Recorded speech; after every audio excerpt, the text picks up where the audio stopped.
Go. Yeah. Welcome to Silicon Valley Impact, where business insight meets startup innovation. And now, please give a warm welcome to your host for today, Brian Sparks. Yeah. Brian, I love it. I love it. Was I able to match the one that we did a second ago? Yes, you nailed it. And you know what? I think that energy is coming from our guests today. We've got a full house. I'm going to try to keep it in the startup realm, but it may turn into a sports talk radio. I'm down. You're down? Okay. Yeah, well, I want to welcome everybody to Silicon Valley Impact. I'm your host, Brian Sparks. My co-host, Lisa Helfrich, is on assignment this week, but the purpose of this show is to have honest conversations about what it takes to build great businesses and communities so that you can make an impact in your own. And with that being said, Brian, again, we have a full house today. And fellas, we got to try to keep it a little bit in the startup world, but I mean, we've got sports. I love sports. They love sports. And without further ado, let me just intro our guest today, Kevin Jurovich. That's it, buddy. Introduce yourself to the world. Yeah. Hey, first of all, it's nice to be here, and I don't get a chance to talk football a lot, so if it goes away from tech to football, okay. All right. I'm happy to do it. But I'm the CEO of Circles. Used to play football, played on the 49ers, played locally at San Jose State, and happy to be here today. Nice. And we have Rick from Growth Factory out in Sacramento. And Rick, before you launch into your introduction, I just want to let our listeners know I'm jumping on the Sacramento bandwagon. You guys have been kind of this forgotten entity or this world out there, but you really have become the backyard of Silicon Valley, and you guys at the Growth Factory are owning it. I mean, you're crushing it. Tell our audience a little bit about you and the Growth Factory. Well, thanks, Brian. It's great to be here. And yeah, we are underexplored, I like to say, in Sacramento, and up and coming, right? And so just like, the minor leagues that were the River Cats, now the Oakland A's, I like Sacramento that. Kings. We've got a lot of great sports that we'll talk about today. But on the startup world, I am a general partner with Growth Factory Ventures. So we started that 2.5 years ago, really trying to bring together not only the existing talent in Sacramento, but post-pandemic, there was a huge migration of talent from the Bay Area. And so now Sorry, keep going. the Bay Area and Sacramento have never been closer as far as talent and opportunity. And so we've been investing for 2.5 years. We have over 50 companies in our portfolio, one of which we brought a founder today that you'll meet, and really excited about the opportunity that Sacramento is creating with the Backyard Advantage, and the opportunities we have to partner with great organizations like the ones that you run, Brian. And so appreciate the invitation and the opportunity to share. I love it. And so let's hear a little bit about that startup. We have Christian in the house. Thanks for joining us, buddy. I love what you're doing with your hair, by the way. Thank you. I love yours as well. Tell us a little bit about what you're doing and a little bit about your startup. Sure. Yeah. Christian Masegian with Modern Football Technology, one of the Growth Factory's portfolio companies.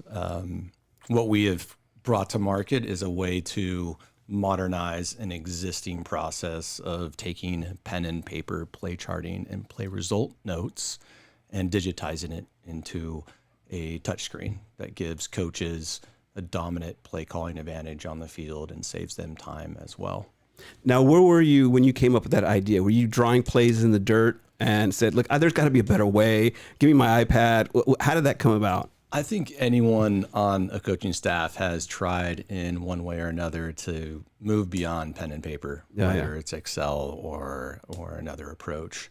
But the genesis of our company started at University of Texas with my co-founder there, essentially charting practice notes and trying to move beyond and manually inputting that into one of the video share platforms. And from there, you're capturing the data. Mm-hmm. You can aggregate it, process it, run just simple statistics and probabilities on it, and then develop tendencies out of that, which really give you an advantage in terms of understanding what's working well for you on the field mm-hmm. and what your opponent is doing against you.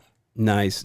Always good to have the advantage against your opponent. Yeah. So my responsibility before we actually went on air was to keep the lid on the energy and the conversation that we were having here. So we're really getting an opportunity to open up a huddle, talk about startup, talk about sports, talk about how those intersections come together, and give us the opportunity to do what we love. So Kevin, let's start with you.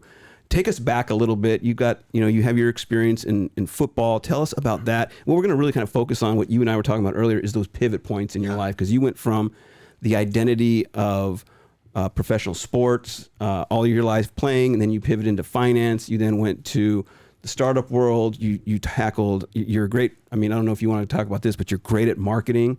You've really taken that on. You've really taken Silicon Valley and the ecosystem by storm. So let's go back to the beginning and talk about the discipline of being in professional sports. Totally. I think everybody, when you're young, most athletes, I think the goal is you want to be a professional athlete, right?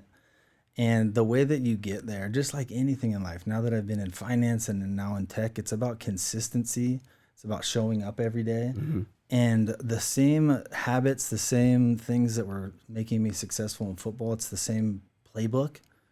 Shout out to you. Same playbook that I used in finance and now in tech. It's the same thing. And so what are those first 3 pages, if I could use that are really important? You talked about consistency. What are some other disciplines that you... I think it's just being able to take losses, right? If you found a company, most of your days are going to suck. This is just reality, right? You're going to take a lot of losses. You're going to do a lot of pitches to investors. Most of them are going to say no. It's your ability to take that feedback constructively, turn it to a positive, and come back the next day. And I think there's a lot of people that say they want to be a founder, but once they're a year in, that excitement is completely gone. They're running on fumes, and that's when a lot of people give up. But I see like a lot of athletes be able to push through that, or the successful founders. If you look back on any of these successful companies, it was almost always in a pivot. It was almost always going through adversity. Elon Musk was down to his last couple dollars. So these stories are everywhere. So I think just that ability to show up when things were looking bad and you continue to be consistent. I often hear this idea that when you go into venture startup, you have to kind of, or even invest, you have to de-risk some of these ventures. But what I'm hearing from you is you have this risk aversion. You jump into it, you keep creating, you create structure, and you stay consistent. Is that kind of summarize it? Yeah, that too. And I think one other thing is just realizing you're never going to be ready to go all in on something. It's not like, hey, I got all my dominoes in a row. Now I'm ready. Now let's do this. Mm-hmm. You have to bet on yourself. You have to have a confidence to say, I don't have it all figured out, but I'm going to learn. I'm going to get better. I'm going to iterate my product or my process, and eventually I'll get there. And I think that's one of the key attributes that you have to instill in yourself. I'm just going to throw in there. I mean, how many times have we heard this, right? Just over and over and over again, that people come in here, very accomplished people who are doing all sorts of crazy, fun, interesting things. And how many times have we heard nobody really felt ready when they started, right? Yeah. And I think there's a difference in mindset. One, let's go back to school. Like the teachers, the curriculum, it's set up for you. The structure is set up for you, and you can perfect that. You can get a grade. But then there's those who venture out and create the structure and don't worry about the grade. They're just in the moment. And I think that's the difference between an employee and an entrepreneur.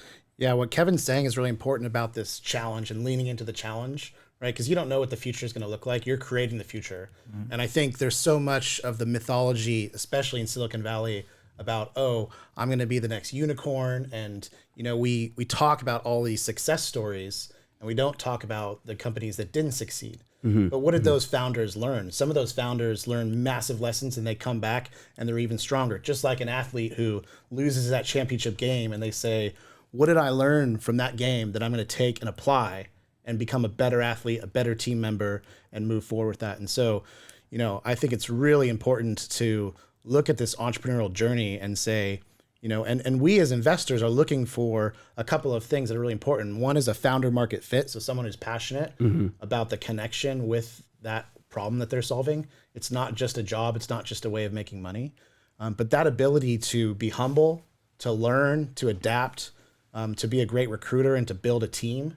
Those are all parallels with sports. Mm-hmm. And, it's that journey. You have to be signed up for the journey, not for, the success. And if you're, you think about as a kid, I'm going to be, on that championship pedestal and I'm going to be there, but how much grinding does it take to get there?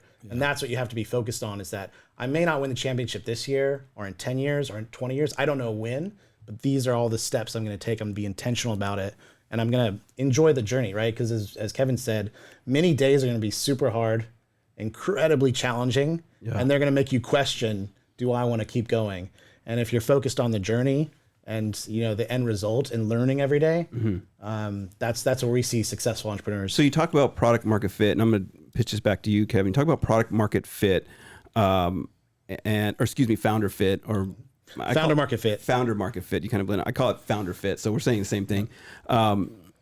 How much does the individual count in relation to the quality of the startup? So meaning you may have the best product or service. It's like, this has got great potential. Then you look at the team that's going to execute, the founder that's going to execute. So what I'm hearing you say is that counts just as much as the idea. I mean, and so Kevin, what you're saying is these disciplines that you learned in football and finance are coming into play now. Yeah. I would even say ideas are important.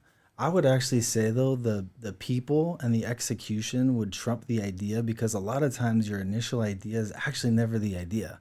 Like, I don't know for you or for me, but almost all successful companies went through a pivot at some point, right? So it was the team's ability to recognize the pivot, to talk to customers, to then execute on the customer feedback that got them to that winning success or that winning company. Not necessarily, the founder had an idea day one, and like that's what won. It's almost never that. So yeah. It's like chess. I mean, you can learn how the pieces move. You can watch other people's game. You can have them talk about the game. But ultimately, it's a fluid experience. It's constantly being reiterated in how you can approach that day with the strategy to execute. That's it. Yeah. We borrow from the founder of a platform called LeanStack, says, the founder needs to love the problem, not the solution, because the solution is going to change, right? You may have an idea that here's the solution I'm testing first, but then I get the data, I have to pivot, I have to adjust, just like you do in sports, right? Like it may be like, hey, this year we were able to, use this strategy, and then next year it changes. There's new strategies, new team members, right? And so that founder has to love that problem, because that's the only thing that's consistent and that's, that stays the same. The solution will change. Yeah. Every founder, you say, you talked about these pivot points. Every founder has it. When did you pivot? How did you pivot? Why did you pivot? Yeah. Okay, Kevin, let's talk football. I told you I was going to stay away from this, but you're talking about the pivot. I mean, you come off the field on a series. The coach is going to say, this is what we saw. You go in at halftime. You're going to change game plans according to what the other team is doing. Can you go back in time and kind of remember, whether it be in college or in your professional career, where that really is exemplified? Yeah. So it's not exactly that, but let me tell you about a pivot that I made in my career that like changed everything. So when I was young, I was always playing quarterback. When I got a scholarship to college, they moved me to safety. So I'm playing safety. I'm not playing quarterback. I don't have the ball.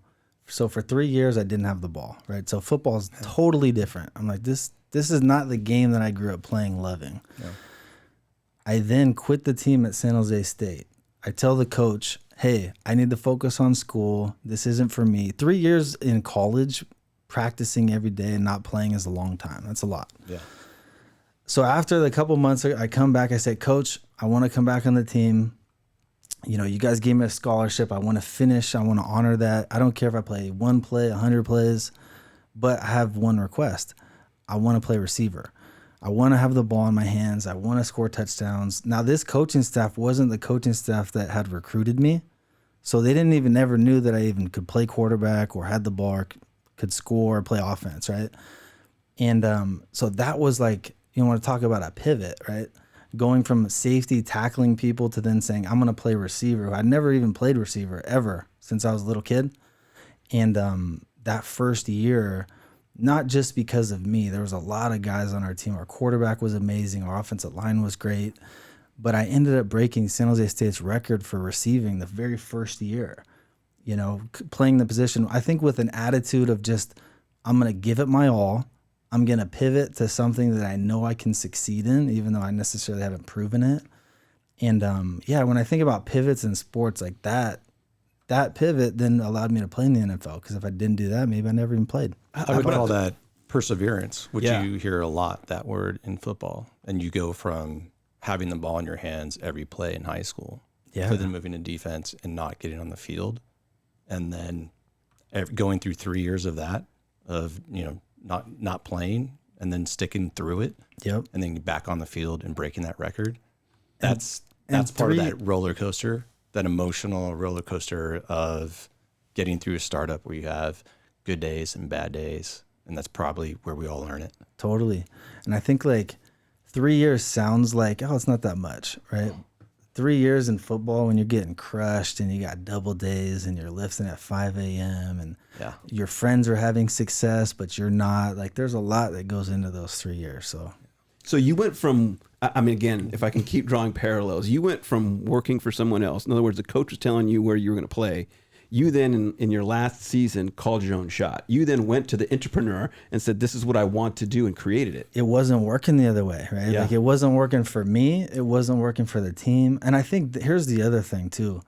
So I knew what I was capable of, but imagine sitting on the sideline watching all these games being like, put me in. I want to play. Like I know I can help this team. And the team is losing, right? So yeah, there was a lot of emotion tied up into those 3 years that got me to that point to say, you know what, like I'm going to do this. I want to do this, but like, this is my request.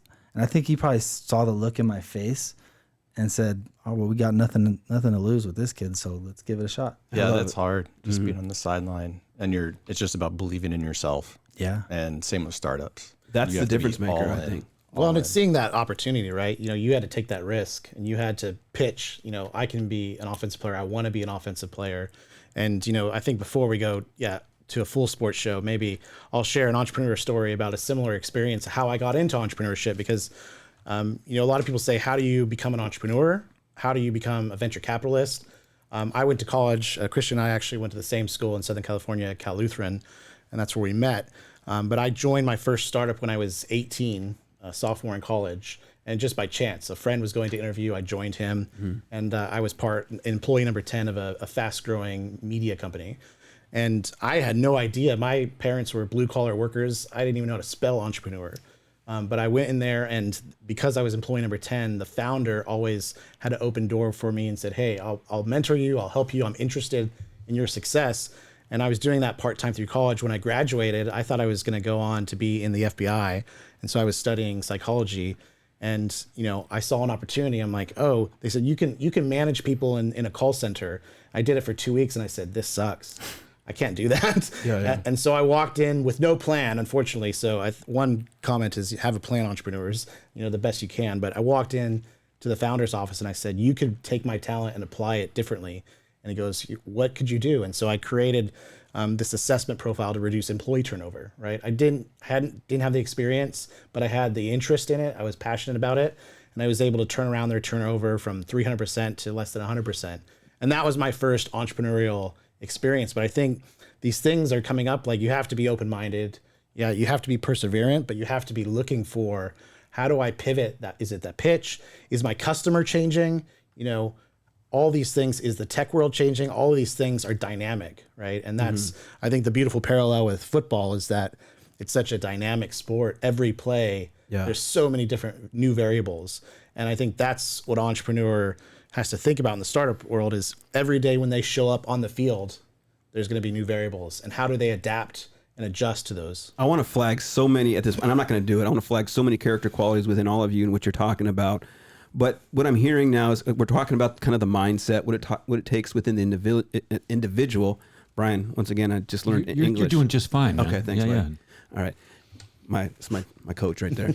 Keep going. Just move through it. Just power through. All right. So Kevin, nobody noticed. You called your shot in at San Jose State. You get drafted.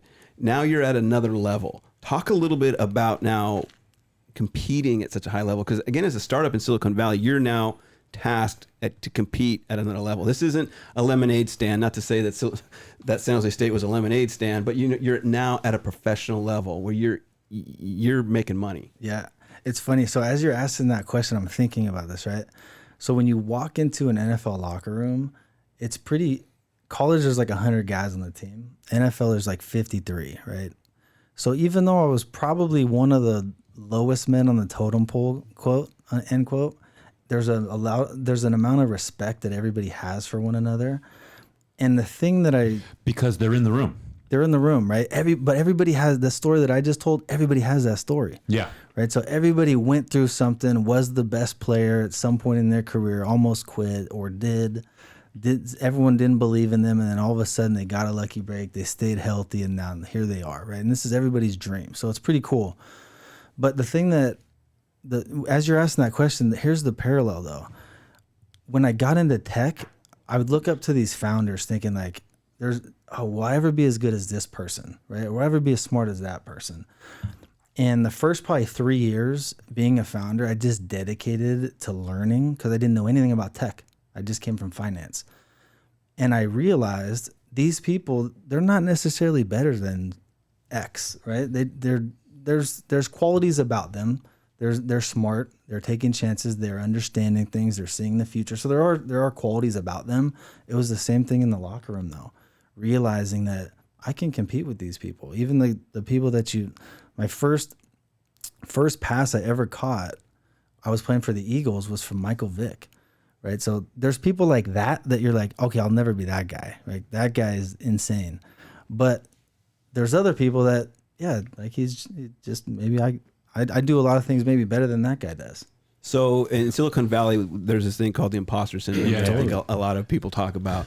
You're saying that it's not similar. There's this level of respect, but yet you are identifying in the startup world. There are you identified the silos, like they're good at this, but yet. Go ahead. I think if people out there went and said, maybe not your favorite founder, like there's founders out there that are truly exceptional, but I would say there's a lot of founders out there of successful companies, unicorn companies, that if you spent 15 minutes with them, you would say, why can't I do that?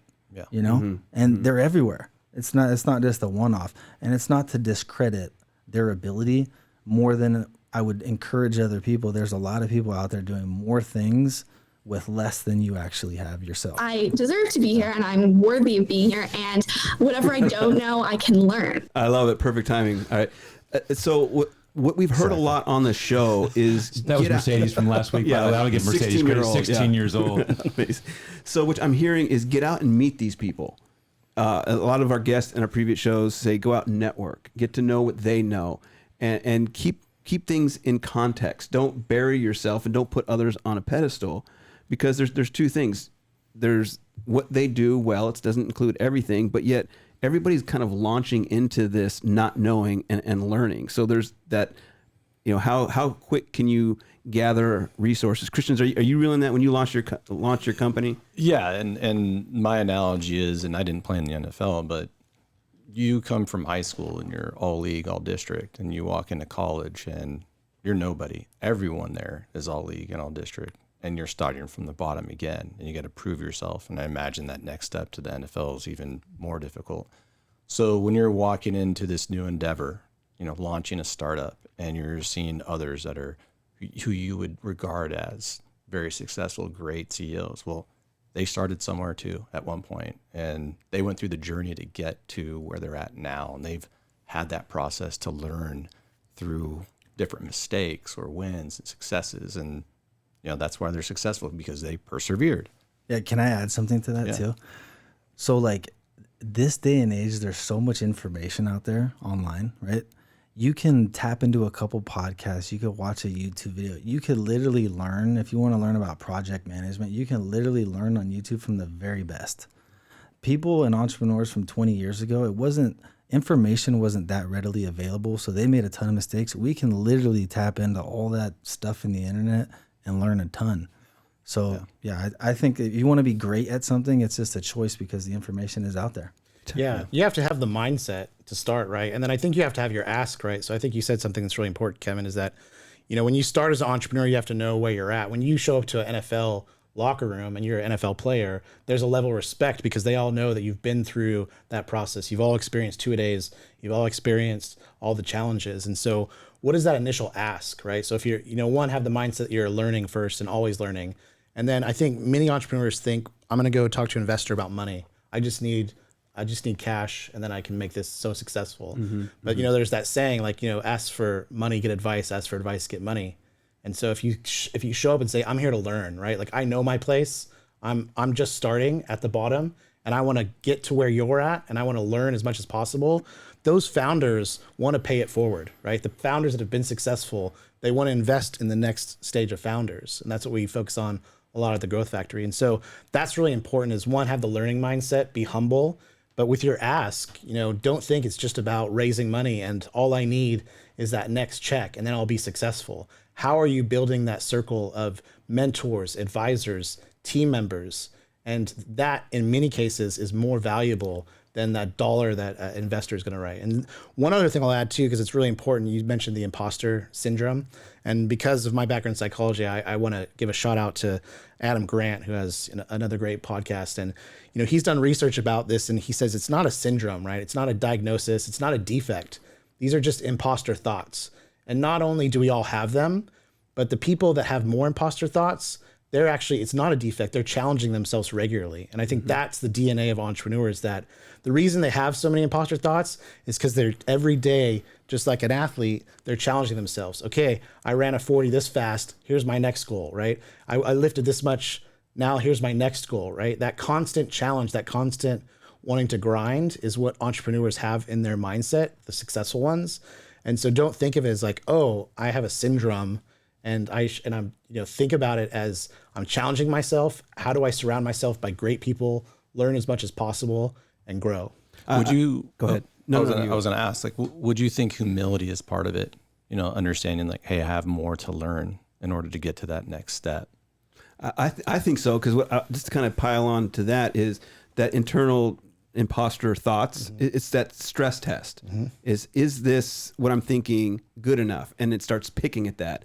And then on the other side of it, you got to be humble enough to go, I don't have all the answers. I now need to build the team. So let's pivot towards building a team. Like, you could have a great idea. Again, you're in the NFL now. You're surrounded by the best of the best and coaches. What was your experience, if you can kind of take these buckets, with the teammates you had on a professional team, and then let's create this analogy of the team that you had to create for your startup? Yeah. So I don't know if there's necessarily parallels there, other than the fact that great things are done not by one person, but by accumulation of multiple people and the team, right? So I think, like, at the heart of building anything, it's about we, not about I. So I talk about that a lot. I think that's important. So that's the thing that's translated. But if you talk about, am I great at hiring teammates? Now I'm a lot better, but that was only because we hired a lot of people that didn't work out. And I think that's like anything, right? Like, you're not going to be great at identifying the holes you need to fill right away. You're going to fill them with the wrong people. They're going to work for your company for too long. You're going to eventually fire them. And then you're going to be like, I should have fired them way sooner than that, right? So there's going to be that process. Then you're going to start getting better at identifying and not necessarily selling on an opening call. So, like, if I'm going to hire somebody, I'm actually telling them all the reasons not to work for our company, because I almost want to scare them off, because it's a startup. It's hard. We don't have all the resources of Google. Most days are going to be difficult. You're going to have to figure it out on the fly. No one's managing you and telling you what to do. And people say they're okay with that, but that's difficult. So, yeah, that's what I'd say to that. That's good. Christian, building your team, what's been kind of your growing pains? Well, I think talent acquisition has been our toughest challenge and continues to be. And echoing a lot what Kevin said is, you have to work with what you have. And so part of being a good coach or leader is identifying where the strengths and weaknesses are, how you can fill those gaps, and work with that team to be successful and execute.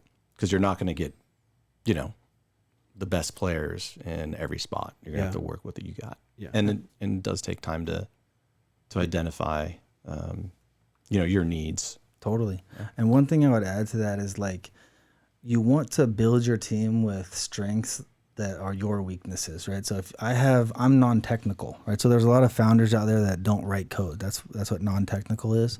If you're building an app or a software company, you have to have technical people writing the code. That's the whole point of it, right? So the first major hurdle for a lot of non-technical founders is convincing an engineer a technical co-founder who is getting paid $300K at Google to leave their job to pay them $60K and say, hey, well, you can have 25% of this company. It's not worth anything yet. We have a 5 million valuation where we've raised 400K, right? And but great founders, that's the first hurdle for them. So if you can't do that, it may be challenging to hire more people or to convince an investor to believe in you or to get customers or to continue that process of quote unquote selling as a CEO or as a founder. Let's talk about a little bit recruiting and attraction. So you're trying to convince great players to come on your team. Great, Kind of the opposite. I tell them they shouldn't join. You want to see the fight, right? Can they overcome that hurdle? So it's a test, right? Are they going to pass training day? So you've got to convince or find the right fit for your company. Then you've got to grab market share. Then you got to raise.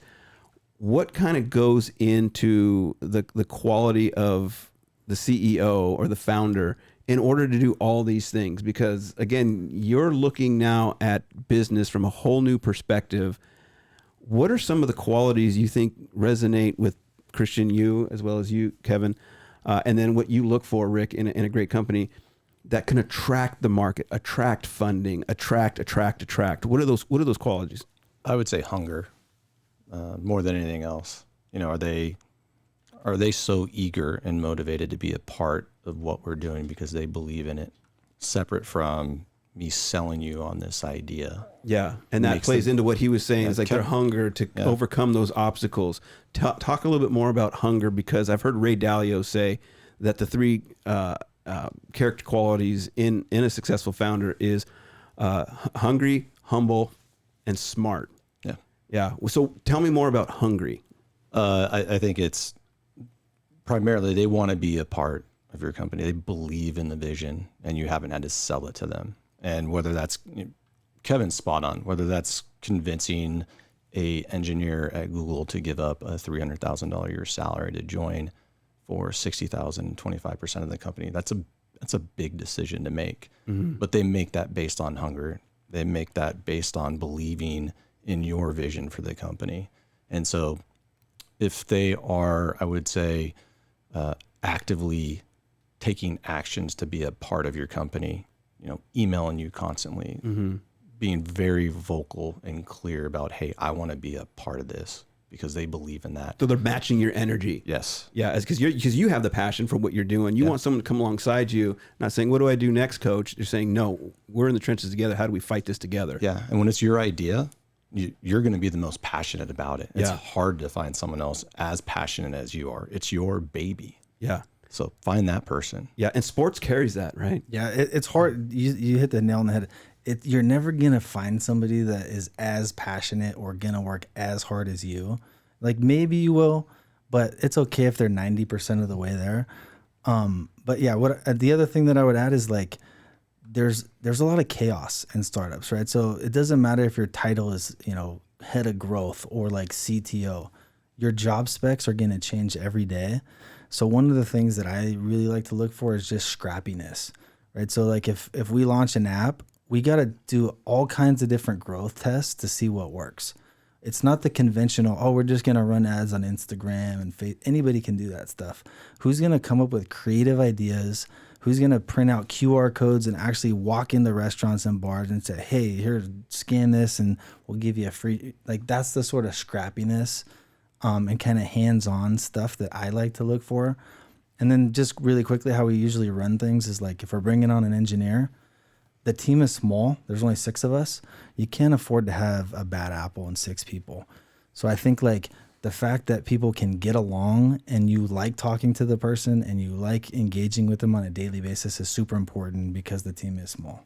That's the other thing. I like that. Okay, Brian, how are we doing on time? We're going to take a little bit of a break here, Brian. All right, well, let's take a little bit of a break. We'll be back in a minute. This is Silicon Valley Impact. All right, we're back with Silicon Valley Impact. We're here with Kevin, Rick, and Christian. Kevin, during the break, you were saying something about raising money and the challenge of doing that. Drop in at that point. So Rick touched on something earlier, and I think it's so important. So when you have a business idea, you get a little traction, everybody or first time founders, a lot of times they go into investor meetings thinking they're going to get a check day one, right? So they're like, oh, maybe they're nervous, or you're not going to get an investment check wire the first day. The right way to approach it is really about building a rapport with the person or the VC and understanding, is this a person I want on the cap table, like a relationship, right? You're not taking somebody on a date on the first date thinking about getting married. It's the same exact thing. So I think like the right way to raise money and approach VCs is first meeting, build rapport. And it's literally just asking questions. Is this your first fund? What's your average check size? What do you like doing? And then you can even, drill down into more details. But like, yeah, you can also ask questions like, hey, at what point would our business be interesting to you? And then what you're doing there is you're actually getting data points. Okay, we want to have 10,000 users. We want to have this much in reoccurring revenue. These are all boxes that you're checking, right? Now when the call's over, I got a great relationship with Rick. I didn't sell the guy once. He likes me, I like him. And I have a list of all the things that my company needs to check for his firm to write a check for us. Rick, before you answer that, I want our listeners who are listening to this on Spotify, and if you're listening to this now on 92 on the radio, go back and listen to that, because that is a completely different mindset in the way that founders raise capital. Rick, drop in at that point. Yeah, and it's not much different than that relationship with a quarterback and receiver, right? Like if you think I'm going to run the perfect route, we just met and we're going to run this route and it's going to be perfect first snap, right? No way, right? That chemistry, that timing, it takes reps. And so Kevin's exactly right, is going into those meetings, thinking about it as a rep and saying like, look, what can I learn from this meeting? And how can I grow from this meeting? And ultimately I will get to a yes. Maybe not from this investor, but if I learn and I get to the next investor, I'm a little closer to a yes. And so don't think about it as I'm going to win all of these conversations with investors. How am I getting closer to a yes? And so asking those questions that Kevin talked about, but also, being real. And if you say, look, I know this is another rep, and asking that investor, hey, based on what I presented, how would you rate my presentation 1 to 10? What's one thing I can improve, right? I think a lot of first-time founders, they go in, they don't think about the relationship and the value of that rep. And they don't ask for that critical feedback. Oh, that's golden. But let me add to this. I'm hearing that, and I think that needs to be, go listen to that again, all you listening. But there's the other side of it. I also heard the trembles of getting to a no. Mm-hmm. This is not a fit for me as the founder. Yep. You don't have, the alignment I'm looking for. Mm-hmm. I don't like your face. I know whatever it may be. You're not only working towards a yes and what I need to get better, but you're looking towards a no and looking for it to fit for you. That's what I'm hearing. Big time. I always say due diligence goes both ways, and it does. So I'll tell a quick story. So I think it was last Thursday, a week ago. I'm driving home. So my girlfriend lives in this town in Los Gatos. I'm driving home. I'm going to Campbell in the morning. It's like 7 a.m. And I get this VC connection on LinkedIn. And I get these connections a lot. I write a lot of stuff on LinkedIn for founders. So I get a lot of these connections. And the name of his firm, though, is really what stood out to me. It was called Don't Quit Ventures, right? And of course, we've been talking about not quitting this whole time, right? So like that excites me. It fires me up. So I sent him a DM after I accept it. I say, hey, that's a heck of a name for a firm. I really like that. Something like this, right? 30 minutes later, we're on a Zoom call. Then after that call, he sends me he says, hey, can you fire over your deck, your investment deck, right? It's fired over. 5 minutes after that, he writes me a DM and he wants to invest, right? So instead, I really like this guy, but that's super fast. That's quick. And that's not normal. So I'm literally thinking this is a little too good to be true, right? Like I'm reading some articles, I'm Googling, but here's where the due diligence goes both ways, right? So founders, if you have an investor, they're interested, find out other founders that they've invested in, right? So you guys have you invested in his company. I don't know you, but if I reached out to you on LinkedIn and said, hey, your investor is interested in, investing in our company, do you have 5 minutes? Mm-hmm. You're going to have 5 minutes for me, right? Sure. So I reached out to a couple of his portfolio founders. One of the gals wrote me back in 3 minutes and said, he's the best investor. He never asked for anything. Oh. Not too good to be true. And I actually posted this on LinkedIn, right? I asked both of them. They said, totally. But like, that was the sign off that I needed to feel really good about that relationship, not only being cool for the check, but being good long term. Yeah, and it goes back to building the team, right? We were talking earlier about building a team. And so to Kevin's point, most founders, they just think of an investor as a check. And they don't, and this investor is, if the right investor, the ones that have the time and the passion, they're going to invest so much more than their money. And that's going to be hugely valuable. Or on the opposite side, they can distract you, they can hold you back, and they cannot be a good team fit. And so founders have to do that diligence on their investors. And I love the idea of, reaching out to other founders and getting that data point. I'm hearing something is important for the new age VC, angel, investors of all sorts. There's oftentimes been this cloak of secrecy for investors. It's hard to crack, get to them. But I'm hearing and I'm feeling, being in the business that I'm in, is there's this new emergence of VCs and LPs and GP, the whole spectrum of investors who are hitting the media circuit. They're learning to communicate. They're building the relationship before they're even talking money, because in the relationship is where you really find who you're going to be working with, who you're going to be investing in, who's going to be investing in you. And the trust goes both ways, but yet there's still two schools of thought. Keep it tight knit.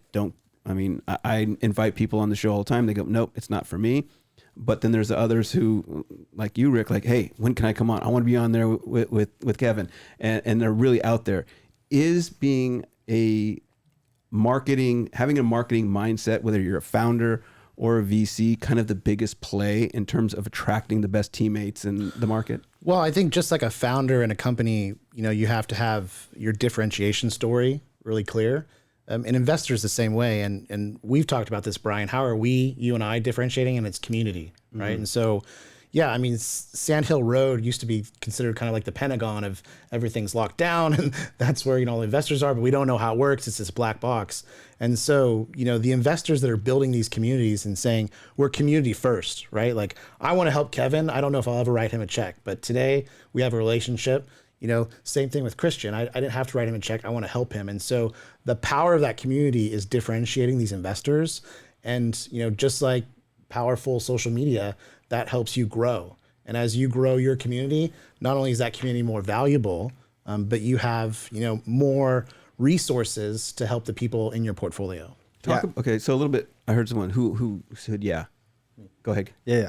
What I would say is this, right? As a founder, you're trying to grow your audience so that your company maybe gets more eyeballs so you can get more traction or more downloads, right? And I think as an investor, it's all about deal flow and quality deal flow. So like building, a big audience, you'll probably get more deal flow. Now that may cause some problems because you're getting tons of pitch decks every day, and maybe that's not what you want. But yeah, just in terms of building an audience, I started writing on LinkedIn like 14 months ago, and initially, I had 1,000 connections or something. Initially, I said, hey, I'm going to write 3 pieces per week.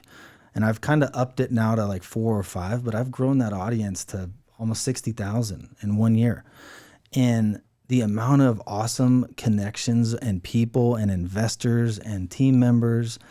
And when you were talking about networking events earlier, I don't even go to those anymore. Like occasionally I'll go to a networking event, but I almost feel like a lot of times they can be waste of time when I can write a piece of content and sift through 20 people that might have sent me a DM about whatever it is. Mm-hmm. I love it. And actually, an event is how you and I met. There's a funny story behind that. But I love your approach to building community online, because you can do both.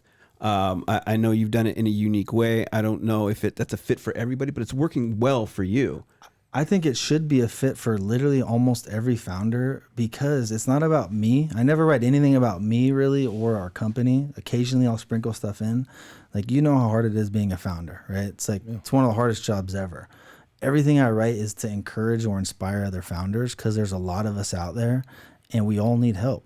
We've made a lot of mistakes. If somebody else, cannot make that same mistake and they can benefit from learning what a safe note is and different valuation caps and option pools that I didn't know about when I started, that's what I'm going to write about, because other people can benefit from it.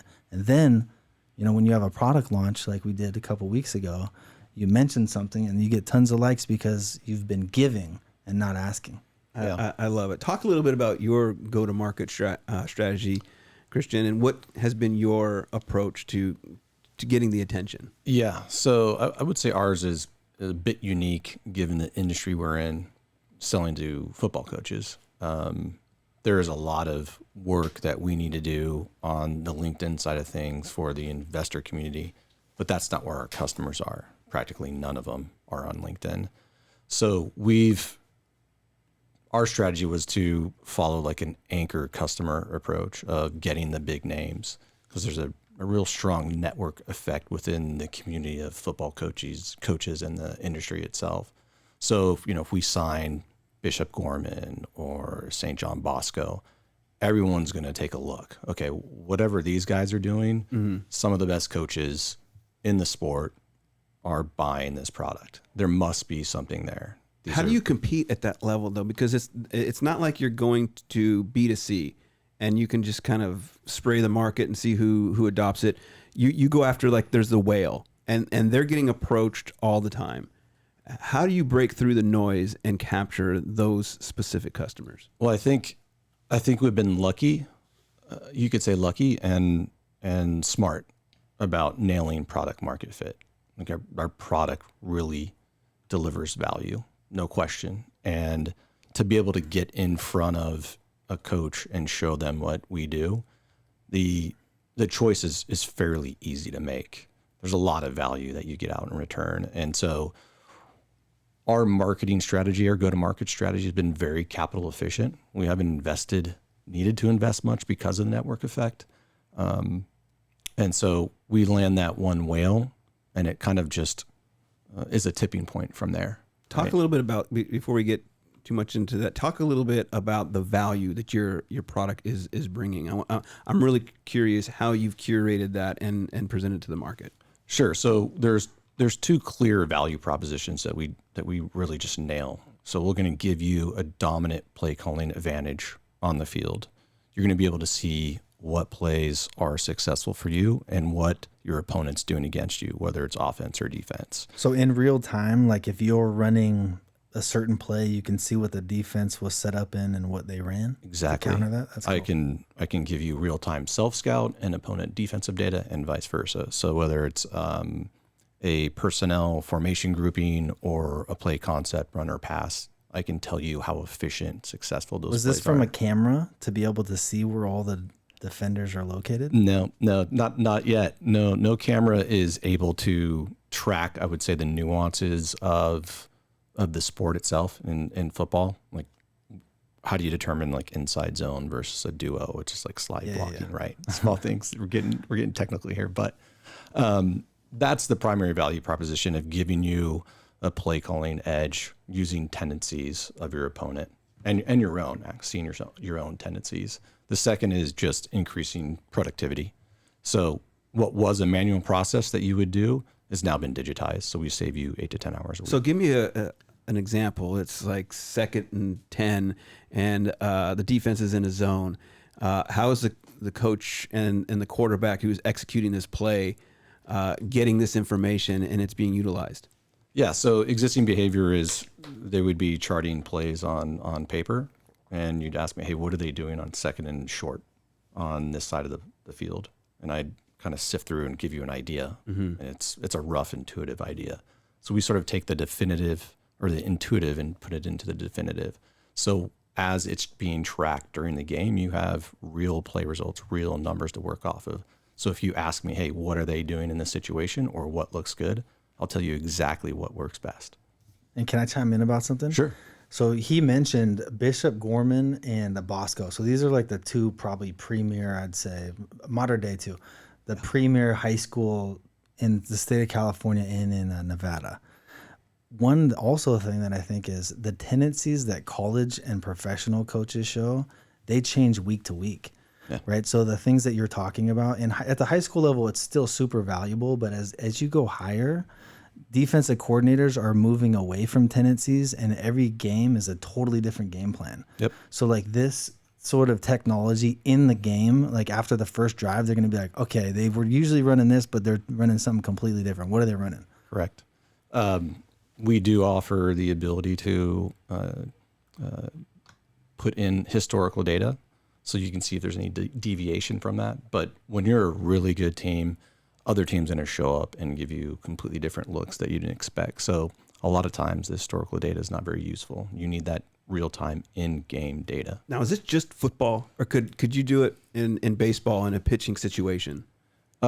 Baseball is there's plenty of players already in baseball, but in a pitching situation, yes. But there's other players sort of in that space already. But volleyball would probably be our next sport. Oh, wow. Okay, Brian. I'm just curious for the listeners, what level of football are you guys appealing to? Like, who are you? Who's your product most useful for? Or is it peewee through professional or high school and up, or what?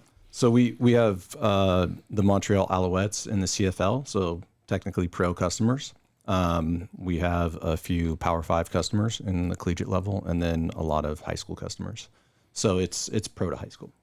Nice. Brian, how are we doing on time? We're doing fine. You can keep going for a few. I can keep going for a few. Yeah, okay. yeah. So tell us, Christian, what's next for you? Where are you guys now in terms of the market, business traction, or sales and traction? What's next for you guys in the next 6 months to 18 months? Right. So we've executed on the part of our go-to-market strategy of landing the anchor customers. So we have that validation behind our product, right? And for the next 6 to 12 months, it's focusing on execution and scaling the business. Execution. And what does that look like? Where are you scaling to? Volleyball? Well, first across the U.S. So we're in 17 states now, just about 50 customers. There's a lot more to go. So it's hiring our sales staff, hiring our marketing staff, and scaling in that manner. Given if we can focus and on execution and execute well, then I think getting into adjacent sports is the next step. But I mean, we really want to focus on scaling within football. Nice. To kind of have a full circle moment. Now you're in Sacramento now yourself. Is that correct? Talk a little bit about the startup ecosystem in Sacramento, because again, I want to blow the bugle when it comes to letting Silicon Valley know what's going on in Sacramento area. Because again, Rick, what you guys are doing at the Growth Factory is phenomenal. You got big events coming up. You've got a big ecosystem, great partnerships. What is it in your experience, Christian, as a founder, has been beneficial about being in Sacramento? Well, primarily the Growth Factory. They have, I would say, the presence within Sacramento, and there's a large community of mentors, advisors, other co-founders that you can become a part of. And I've learned a lot from them, and just being associated with the Growth Factory, the events, speaking with other founders about their journeys has been incredibly beneficial for us. Yeah, because the big thing about Silicon Valley and all over the world is access. How have you done that, Rick, in Sacramento with the team that you have in providing access to your founders? Well, what I want to thank you for shouting out GFX October 9th and 10th in Sacramento. If you want to come and check out the great alliances that we're building and the platform that we've built. So appreciate that shout out. We call it the backyard advantage, right? And in a parallel to sports, it's that tribal love of, what are you working on? How can I help? Like having that mindset with every founder to every founder, with every investor to every founder. I mean, we intentionally, when we raised our fund, went to the maximum 99 investors you could have in an accredited investor fund. Most people would say, why do you want so many investors? You have to manage them and keep them updated and all these things. And because they're going to add value, right? And so that tribal love, that culture of tribal love makes, everything in Sacramento 1 degree away. So you're 1 degree away from that customer, 1 degree away from that advisor, 1 degree away from that next team member that you need to hire. And it's that culture that we've built and what we call the backyard advantage that can be applied in other regions. And now we're talking to, city of Vacaville and, I do a lot of support in New Orleans. And how can these other places take that same mindset so that they can launch local but scale global? So how can we take a company like Modern Football and launch them locally in Sacramento and then get them connected to a community that can help them scale globally? And that's what the backyard advantage is all about. So you talked about the upcoming event. Same question I asked Christian now that you're an accelerator. Next 6 months, 18 months, what's next for the Growth Factory? Yeah. So we focus a lot on, how do we help accelerate these companies in a meaningful way? And so kind of with the parallel to sports is like, how do we get them those reps? And so some of that is programming that we have for founders. Some of that's the building of our corporate networks. We have corporate customers that will test products, give early feedback. And then what we call nodes. So all these different nodes we're creating throughout the nation of where can we help that founder find, again, that next resource? And so everything that we build is on that platform. And, our goal is to say, I think Kevin put it really well, is like, look, as you're pitching investors, you're going to get more no's than yeses. And I think a lot of founders think that, if I fail, I'm a failure. And we know that that's not true, right? What are they learning and how do they apply that to that business or the next business? And so we want every founder to be successful in life, and, not necessarily does that business have to be successful. All right. Kevin, same question. Next 6 to 18 months for Circles. Yeah, so we just launched Circles. So Circles, by the way, we've seen this trend move away. No one's really talking about this, but after I say it, you guys will be like, oh yeah. We've seen this trend move away from like long form metadata of discovery, like Yelp, and more towards short form video. So people are discovering it's not just restaurants and bars, it's hotels, it's travel destinations, literally in a video, and they're just scrolling and like, oh, that looks cool. So we wanted to create a discovery platform that was video first and merged TikTok with Yelp, right? So we just launched our product. We raised a pre-seed round, $450K. So that's good. We want to continue to grow our team. And the first major hurdle for the next major hurdle for us is raising a seed round. And, you asked that question. I know exactly the metrics that we need to hit as a business to be able to raise that, because I took a bunch of meetings with VCs and they're the ones that told me. So for us, it's a lot of those things are going to be growth numbers because we are more of a social media consumer focused application. But yeah. And how can people, so we're wrapping up, how can people get connected with you? Yeah, if you want to follow me on LinkedIn, Kevin Jurovich, and in that request, if you could just say, hey, I heard you on the show, that would be cool. That's a nice little note that I could see. I love it. Rick, how Yeah, LinkedIn, Rick Spencer at Growth Factory. Christian Masegian. All right. LinkedIn or Modern FB on Twitter. Nice. I want to thank you guys for being here. Brian? Yeah, baby. It was a great show. Great show. You guys are amazing. Thank you for coming in. Thank you. And that's a wrap. Thank you for listening to Silicon Valley Impact. You can join us here every Tuesday from 3 p.m. to 4 p.m. Make sure to follow us on Spotify and Instagram and LinkedIn. See you all next week.